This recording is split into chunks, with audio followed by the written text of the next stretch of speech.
Oke, baik.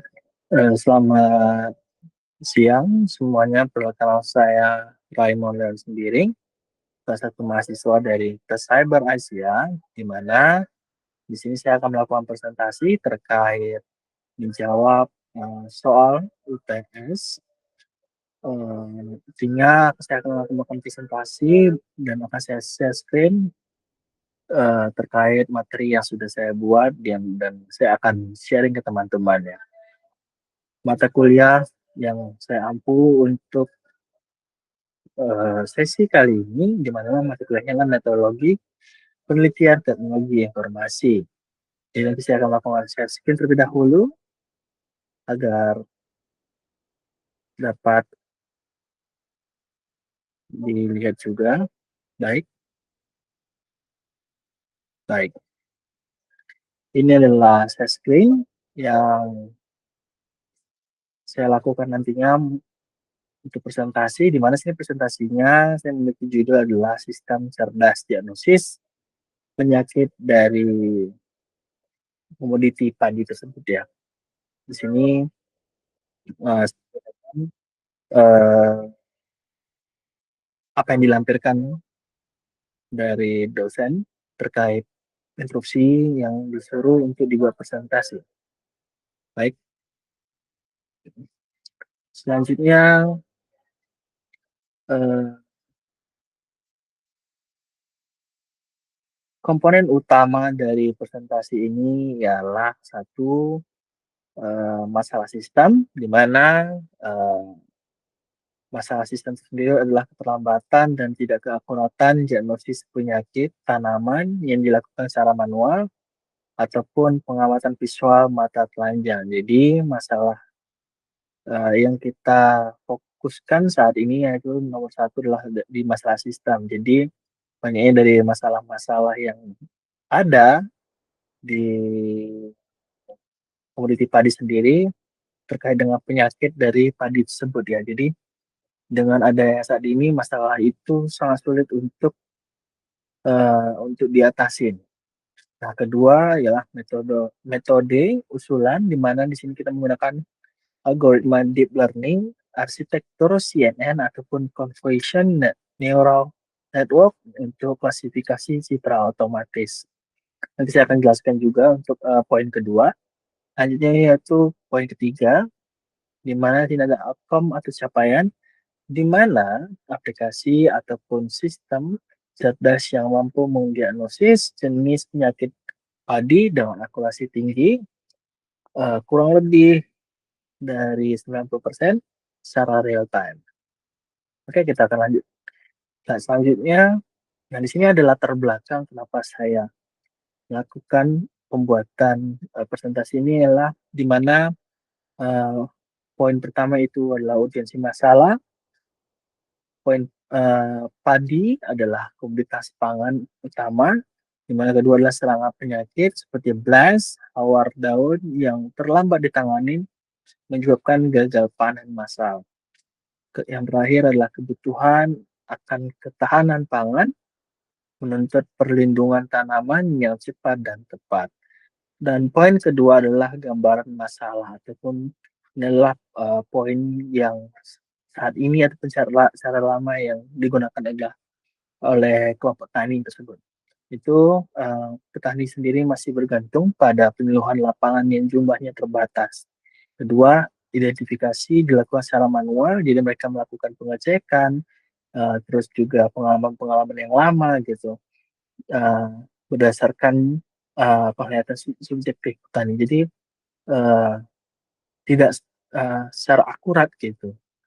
Ketiga adalah seringnya terjadi kesalahan diagnosis, di mana karena kemiripan gejala antara penyakit dari padi teri. Selanjutnya, poin ketiga adalah potensi dan prospek pengembangan, di mana nanti kita di sini itu membuat sebuah sistem yang dapat diintegrasikan ke dalam aplikasi mobile berbasis Android atau iOS.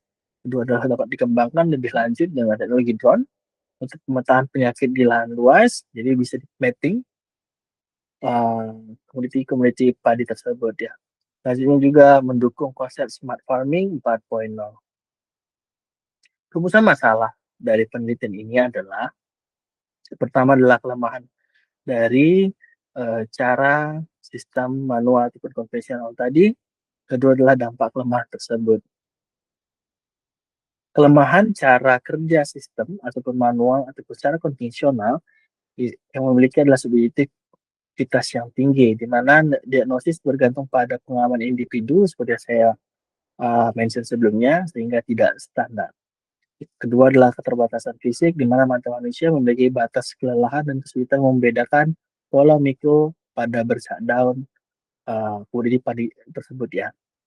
Kemudian yang ketiga adalah waktu respon yang lambat, harus menunggu ahli ataupun penyuluh datang terlebih dahulu ke lokasi uh, padi tersebut ditanam, dan itu pastinya memakan waktu yang berhari-hari.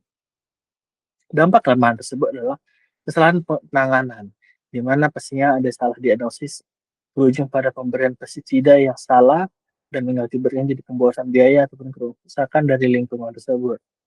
Nah, kedua adalah penyebaran wabah di mana penyakit menular ke tanaman sehat sebelum sempat diisolasi. Jadi dengan adanya uh, pengalaman ini menyebabkan wabah itu makin luas karena yang padi tadi yang sehat akibatnya jadinya jadi menular penyakitnya.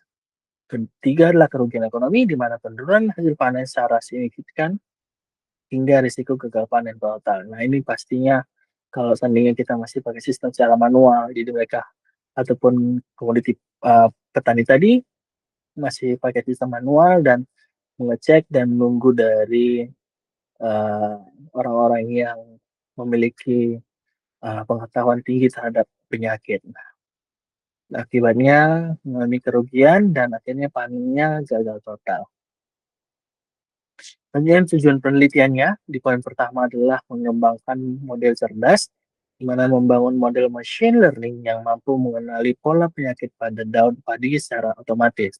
Jadi dengan adanya pola-pola ataupun model yang di-save dan akan disimpan pada machine learning akan membuat uh, yang sistem yang lama tersebut dan perlu menunggu oleh orang-orang ahli akhirnya dipermudahkan dengan model-model cerdas yang sudah kita kumpulkan sebelumnya. Dan kedua pastinya akan meningkatkan akurasi tanpa harus melihat uh, secara mata. Karena kan kita tahu mata kita juga kadang-kadang walaupun kita lihat yang sama padahal itu berbeda. Nah, di sini dengan adanya sistem machine learning ini nantinya untuk meningkatkan akurasi, yang dimana sistem diagnosisnya lebih objektif dan konsisten dibanding pengamatan visual secara manual. Poin terakhir adalah efisiensi waktu, jadi kita tidak perlu menunggu orang ahli untuk mengecek kebun para petani tersebut. Dengan ada machine learning, para petani itu secara gampang. Nah, sebelumnya mungkin berhari-hari, dan akhirnya ini cukup memakan waktu beberapa detik saja ataupun secara real time, kayak gitu. Metode usulannya adalah kenapa kita dengan ada machine learning pastinya kita perlu data, di mana pastinya kita perlu menambah data citra dari daun padi tersebut. Kita mengumpulkan mana yang sehat, mana yang memiliki penyakit A, B, dan C, kayak gitu. Jadi kita bakal tahu nanti ketika contohnya suatu tempat memiliki penyakit, jadi kita langsung dapat mendeteksinya bahwa uh, padi tersebut sudah terinfeksi penyakit A, contohnya seperti itu. Jadi dengan ada kita pengumpulan data antara padi sehat, padi yang penyakit A, B, dan C, jadi kita lebih cepat gitu. Jadi bisa secara real time. Kedua adalah pre-processing, di mana kita mengubah ukuran gambar ataupun resize, normalisasi warna, dan augmentasi data atau memperbanyak variasi data latih. Jadi kita melatih, namanya juga machine learning, kita perlu namanya ada library, di mana tempat dikumpulkannya semua data-data yang nantinya kita dapat bandingkan mana yang baik, mana yang buruk, kayak gitu.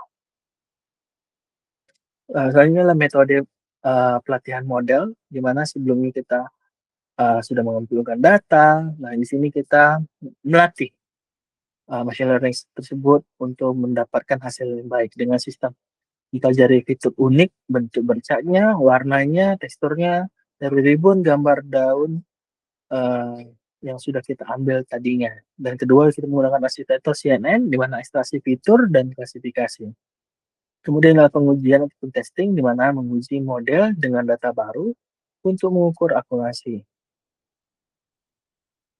Nah, di sini outcome ataupun capaian penelitian, di mana produk sistem ataupun artifact, di mana terbangun prototipe aplikasi diagnosis penyakit padi yang dapat diinstal pada smartphone ataupun komputer. Jadi kita bisa langsung buka HP yang kita miliki dengan uh, aplikasi yang sudah diinstal sebelumnya yang kita buat pastinya.